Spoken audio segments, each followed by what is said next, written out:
Doet ik tracht de lach weer eens vleg, maar het moeske heel grapperig.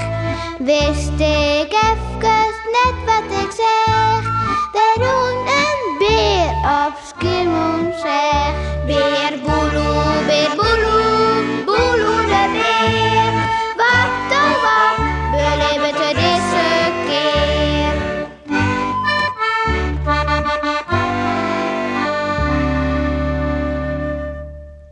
Gepkes avontuur. Wist nog dat Beer Boeloe juster op bed keer? Nou dochter dat eens alle dagen wel, maar deze keer voelde in een sleep en wat denkst? Gepke voel van bed. En Beer Boeloe slipte gewoon terug. Dacht Gepke. Ik ben zomaar een jontje vrij. Wat aardig. En hoorden sloept ze nou naar onderen dat ze Jannie de poes zucht.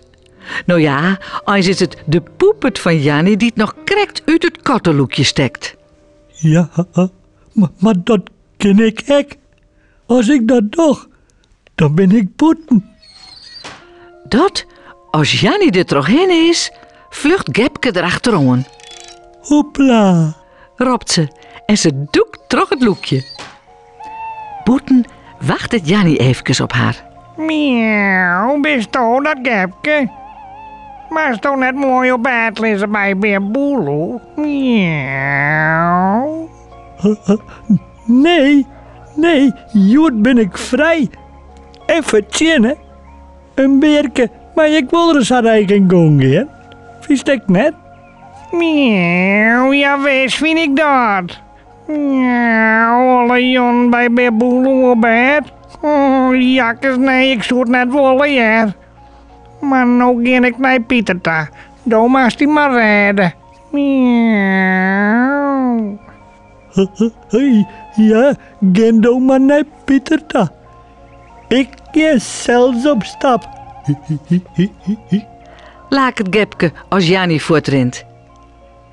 En Beer Boeloe? Moeten we net eens bij hem zien? Zou er al merken hebben dat Gepke voort is? Hij is al wekker, leuk. Maar... Mompelt er eerst. Heer, Gepke, ik zoek haar net. Wacht je dus net? Nou ja, misschien onder de dekkers. Hoe zult dit al rinnen? Maar waar... Nou, nee, nou. Hoe kan dat nou? Ze lijkt hier echt net. Nou. Oh. Moon, doe maar. Oh. Oh.